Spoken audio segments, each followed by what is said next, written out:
Tech life ഇൻഡസ്ട്രിയുടെ വിജ്ഞാനപ്രദമായ മറ്റൊരു വീഡിയോയിലേക്ക് സ്വാഗതം.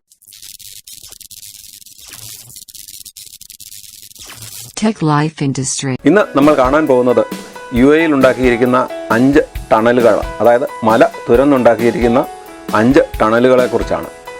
ആ ടണലുകളെ കുറിച്ച് പഠിക്കുന്ന അല്ലെങ്കിൽ കാണുന്ന സമയത്ത് തന്നെ ഈ ടണലുകൾ ഉണ്ടാക്കുന്ന അല്ലെങ്കിൽ ഉണ്ടാക്കാൻ ഉപയോഗിക്കുന്ന ടെക്നോളജി എന്തൊക്കെയാണ് എന്നുകൂടെ നമുക്ക് നോക്കാം. നേരെ വീഡിയോയിലേക്ക് കടക്കാം. തീർച്ചയായും ഇത് ഇഷ്ടപ്പെടും എന്ന് വിചാരിക്കുന്നു. കുട്ടികൾക്കും ഇത് ഉപയോഗിക്കാൻ പറ്റുന്ന രീതിയിലാണ് ഉണ്ടാക്കിയിരിക്കുന്നത്. അഭിപ്രായങ്ങൾ അറിയിക്കണം. ഇപ്പോൾ നമ്മൾ ചിത്രത്തിൽ കാണുന്നത് UAE മരുഭൂമിയുടെ ഒരു ചിത്രമാണ്. ഒരു വർഷം കഴിഞ്ഞിട്ട് ഈ സ്ഥലത്തിൻ്റെ സ്ഥിതി എന്താണെന്ന് നമുക്ക് നോക്കാം. ഇപ്പോൾ ഈ കാണുന്നത് നേരത്തെ കണ്ട ചിത്രത്തിൻ്റെ അതേ സ്ഥലമാണ്. ഒരു വർഷം കഴിഞ്ഞിട്ട് UAE ഡെവലപ്മെൻറ്റിൻ്റെ പേസ് അല്ലെങ്കിൽ അതിൻ്റെ വേഗതയെ കാണിക്കുന്നതാണ് ഇത്. ഒരു വർഷത്തിനുള്ളിൽ 5 ടണലുകൾ ഉണ്ടാക്കി, ഇൻ്റർനാഷണൽ ലെവലിലുള്ള ഒരു റോഡ് ഉണ്ടാക്കി, അതിനകത്ത് വേണ്ട സൗകര്യങ്ങളൊക്കെ കൊടുത്ത് ഇപ്പോൾ കാണുന്ന സ്ഥിതിയിലാകണമെങ്കിൽ ആ ഡെഡിക്കേഷനെ നമ്മൾ അംഗീകരിച്ചേ മതിയാവും. ഈ ടണലുകൾ ഉണ്ടാക്കുന്നത് ഒരുപക്ഷെ ഉണ്ടാക്കാൻ ഉപയോഗിച്ചിരിക്കുന്ന ടെക്നോളജി എന്തൊക്കെയാണെന്ന് ഈ വീഡിയോയിൽ കൂടി നമുക്കൊന്ന് പരിചയപ്പെടുത്താം. മലയും മരുഭൂമിയും ഒക്കെ താണ്ടി ഉണ്ടാക്കിയിരിക്കുന്ന ഈ ടണലുകളുടെ ടെക്നോളജിക്കലായിട്ടുള്ള കാര്യങ്ങളാണ് നമ്മളിനി നോക്കാൻ പോകുന്നത്.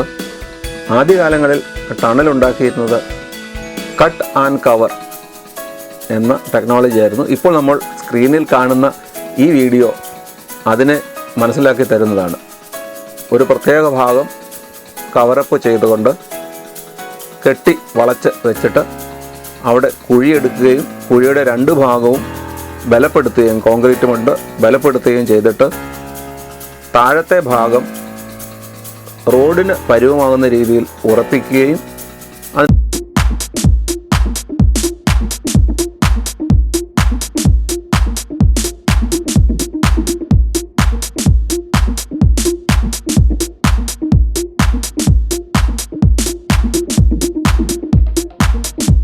ഇവിടെ റോഡ് വീണ്ടും പണിയുകയും ചെയ്യുകയായിരുന്നു ചെയ്തിരുന്നത്. അതിൻ്റെ പ്രോസസ്സാണ് നമ്മളിപ്പോൾ ഈ ചെറിയ വീഡിയോയിൽ കൂടി കണ്ടുകൊണ്ടിരിക്കുന്നത്.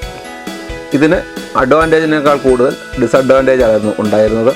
കാരണം സ്ഥലം എടുക്കേണ്ടതായിട്ടുണ്ട്, ബിൽഡിങ്ങുകളൊക്കെ പൊളിച്ചു മാറ്റേണ്ടതായിട്ട് വന്നേക്കാം.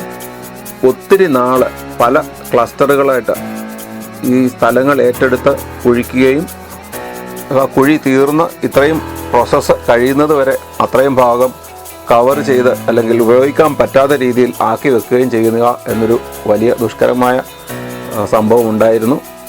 അത് കാരണം അതിൻ്റെ ഡെവലപ്മെൻ്റൽ ഭാഗമായിട്ട് അല്ലെങ്കിൽ ഇങ്ങനെ ഒരു ടെക്നോളജിയെ ഡിപ്പെൻഡ് ചെയ്യുന്നത് സമയവും മറ്റു രീതിയിലുള്ള നഷ്ടവും ഉണ്ടാക്കും എന്നുള്ളതുകൊണ്ട് മനുഷ്യൻ മറ്റൊരു മെഷീൻ കണ്ടുപിടിച്ചു. TBM എന്ന് നമ്മളിപ്പോഴൊക്കെ പറയുന്ന ടണൽ ബോറിംഗ് മെഷീൻ. ഇപ്പോൾ നമ്മൾ ചിത്രത്തിൽ കാണുന്നതാണ് tunnel boring machine. Tunnel boring machine വരുന്നതിന് മുമ്പ് ഉപയോഗിച്ചിരുന്ന മറ്റൊരു രീതിയാണ് തമിര് വെച്ച് പാറ പൊട്ടിച്ച് ഗുഹ പോലെ ടണൽ ഉണ്ടാക്കിയെടുക്കുക എന്നുള്ള ഒരു രീതി. ഇപ്പോൾ നമ്മൾ കാണുന്നത് പാറയിൽ സുഷിരങ്ങളുണ്ടാക്കി വെടിമരുന്ന് നിറച്ച് പൊട്ടിച്ച് അർദ്ധവൃത്താകൃതിയിലോ ആക്കി അല്ലെങ്കിൽ നമുക്ക് വേണ്ട ഷേപ്പിലാക്കി എടുത്തിട്ട് അതിൻ്റെ ചുവരുകളെ കോൺക്രീറ്റ് കൊണ്ട് ബലപ്പെടുത്തി അതിനുള്ളിലേക്ക് പൈപ്പ്, കേബിൾ സഞ്ചാരത്തിനുള്ള മറ്റ് സംവിധാനങ്ങൾ, വായു സഞ്ചാരത്തിനുള്ള ഫാന് എന്നിവയൊക്കെ പിടിപ്പിച്ച് ഒരു ടണൽ ഉണ്ടാക്കിയെടുക്കുക എന്നൊരു പ്രക്രിയയായിരുന്നു. അതാണ് ഇപ്പോൾ കണ്ടുകൊണ്ടിരിക്കുന്നത്. ഇതിനും ഗുണങ്ങൾ ഉള്ളതിനേക്കാൾ കൂടുതൽ ദോഷങ്ങളാണ്, അല്ലെങ്കിൽ പ്ലസിനേക്കാൾ കൂടുതൽ മൈനസ് ഉണ്ടായിരുന്നതുകൊണ്ടാണ് ടണൽ ബോറിംഗ് മെഷീൻ എന്ന വളരെ എക്സ്പെൻസീവായിട്ടുള്ള എന്നാൽ വളരെ പെട്ടെന്ന് ജോലി തീർത്ത് കിട്ടുന്ന രീതിയിലേക്ക് മനുഷ്യൻ മാറിയത് അല്ലെങ്കിൽ ടെക്നോളജി മാറിയത്.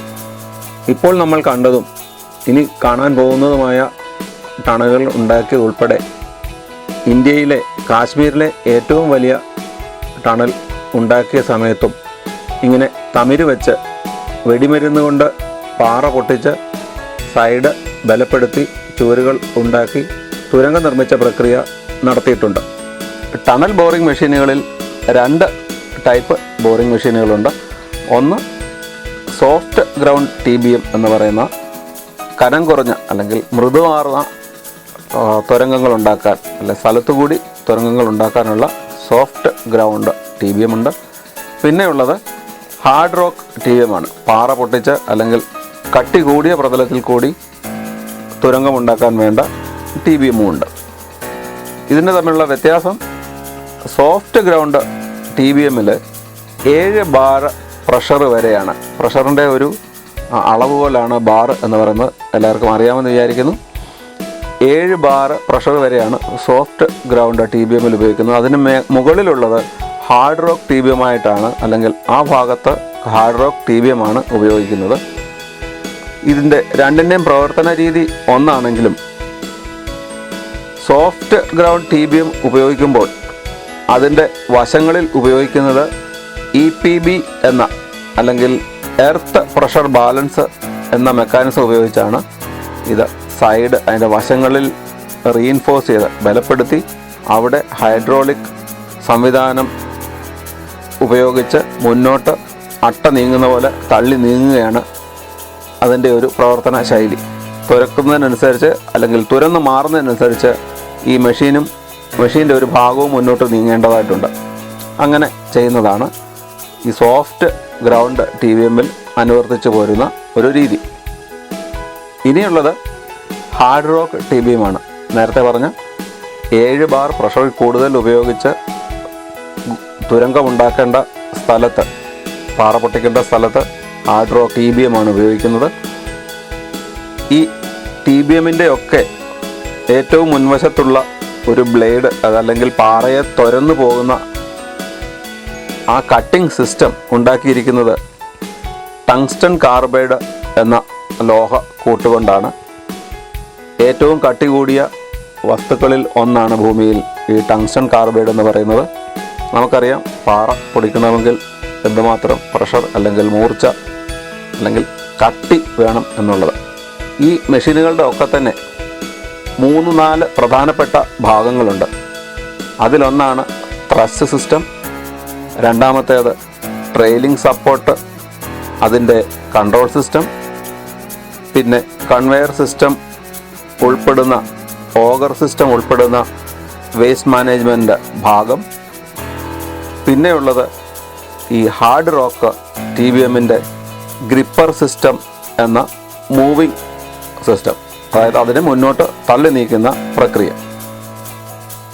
ഹാർഡ് റോക്ക് TBMൽ ഉപയോഗിക്കുന്ന, അതിനെ മുന്നോട്ട് നീങ്ങാൻ ഉപയോഗിക്കുന്ന ഒരു പ്രക്രിയയാണ് ഗ്രിപ്പർ സിസ്റ്റം എന്നുള്ളത്. ഗ്രിപ്പർ സിസ്റ്റത്തിൽ വശങ്ങളിൽ ബലം കൊടുത്ത ഹൈഡ്രോളിക് സിസ്റ്റം ബോറിംഗ് മെഷീനെ മുന്നോട്ട് തള്ളി നീക്കുകയാണ് ചെയ്യുന്നത്. നേരത്തെ കണ്ട സോഫ്റ്റ് ബോറിംഗ് മെഷീനിൽ, സോഫ്റ്റ് ഗ്രൗണ്ട് TBMൽ ചുറ്റും ഒരു ബലപ്പെടുത്തൽ, അതായത് ഒരു റൗണ്ട് മൊത്തം ബലപ്പെടുത്തിയതിന് ശേഷം അതിൽ പിടിച്ചായിരുന്നു മെഷീൻ മുന്നോട്ട് നീങ്ങിക്കൊണ്ടിരുന്നത്. ഇവിടെ 2 വശങ്ങളിൽ മാത്രം പിടിച്ചാണ് മെഷീൻ മുന്നോട്ട് നീങ്ങുന്നത്. കാരണം ഇത് വശങ്ങൾ ഓൾറെഡി ബലമുള്ളതായത് തന്നെയാണ് കാരണം. ഇതിൻ്റെ മറ്റൊരു ഭാഗമായ ട്രെയിലിംഗ് സപ്പോർട്ട് എന്ന് പറയുന്നത് പൊട്ടിച്ചെടുക്കുന്ന ഭാഗം, പൊട്ടിക്കുന്ന പാറയും അത് ഒരുപക്ഷെ നനയ്ക്കുന്ന വെള്ളവും എല്ലാം കൂടെ ചേർന്ന ഒരു സ്ലർ ഒക്കെ വരാറുണ്ട്. അതിന് പുറകോട്ട് തള്ളി നീക്കുന്ന ഒരു ഭാഗമാണ് ഇപ്പോൾ പറഞ്ഞ ട്രെയിലിംഗ് സിസ്റ്റം. ഈ ട്രെയിലിംഗ് സിസ്റ്റം കൺട്രോൾ ചെയ്യാൻ അതിലൊരു കൺട്രോൾ സിസ്റ്റവുമുണ്ട്. ഈ ഭാഗങ്ങളെല്ലാം കൂടെ ചേർത്താണ് ട്രെയിലിംഗ് സപ്പോർട്ട് എന്ന് പറയുന്നത്.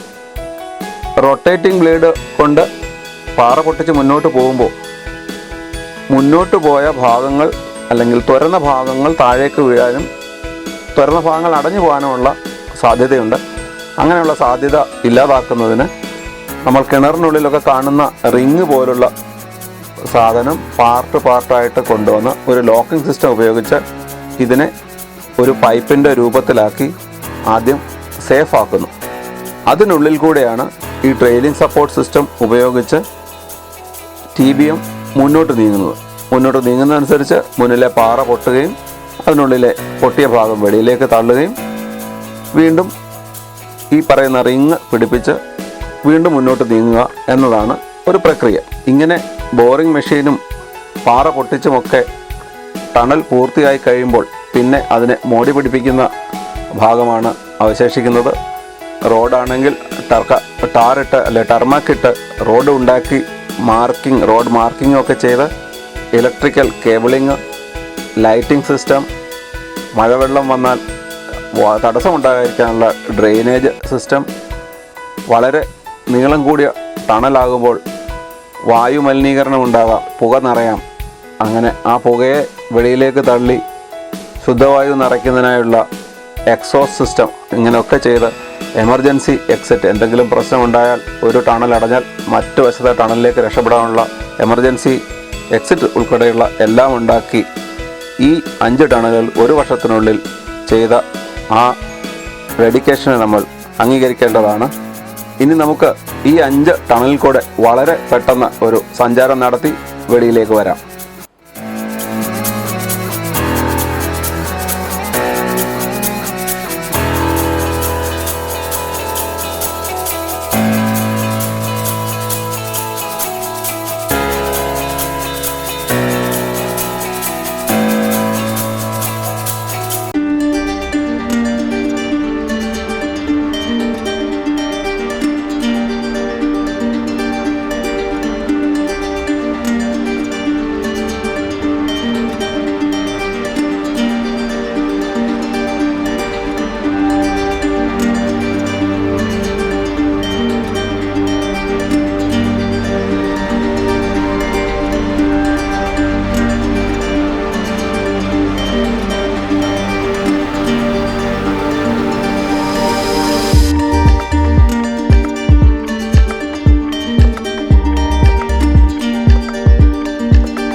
UAE ടണലുകളെക്കുറിച്ചും അവയുടെ പ്രാധാന്യത്തെക്കുറിച്ചും ടണലുകൾ ഉണ്ടാക്കാൻ ഉപയോഗിച്ച ടെക്നോളജിയെക്കുറിച്ചുമൊക്കെയുള്ള ഈ വീഡിയോ നിങ്ങൾക്ക് പ്രയോജനപ്പെട്ടു എന്ന് കരുതുന്നു. ചാനൽ സബ്സ്ക്രൈബ് ചെയ്തിട്ടില്ല എങ്കിൽ ചാനൽ സബ്സ്ക്രൈബ് ചെയ്യുക. ഈ വീഡിയോ മറ്റുള്ളവർക്കൂടെ പ്രയോജനപ്രദമാകുന്ന രീതിയിൽ ഷെയർ ചെയ്യുക. നിങ്ങളുടെ അഭിപ്രായങ്ങൾ കമൻറ്റ് രൂപേണ അറിയിക്കുക. മറ്റൊരു നല്ല വീഡിയോയുമായി ഉടനെ എത്തുന്നതാണ്. Thank you.